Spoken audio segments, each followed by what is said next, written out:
اور جب کسی کام کا پختہ ارادہ کر لو تو اللہ پر بھروسہ رکھو،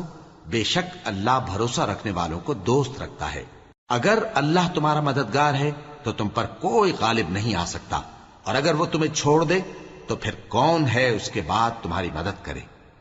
اور مومنوں کو تو چاہیے کہ اللہ ہی پر بھروسہ رکھیں، اور کبھی نہیں ہو سکتا کہ کوئی پیغمبر خیانت کرے، اور خیانت کرنے والوں کو قیامت کے دن خیانت کی ہوئی چیز اللہ کے روبرو لا حاضر کرنی ہوگی، پھر ہر شخص کو اس کے اعمال کا پورا پورا بدلہ دیا جائے گا، اور ان کے ساتھ بے انصافی نہیں کی جائے گی۔ بھلا جو شخص اللہ کی خوشنودی کا تابع ہو وہ اس شخص کی طرح ہو سکتا ہے جو اللہ کی ناخوشی میں گرفتار ہو، اور جس کا ٹھکانہ دوزخ ہے اور وہ برا ٹھکانہ ہے۔ سب لوگوں کے اللہ کے ہاں مختلف درجے ہیں، اور اللہ ان کے سب اعمال دیکھ رہا ہے۔ اللہ نے مومنوں پر یقین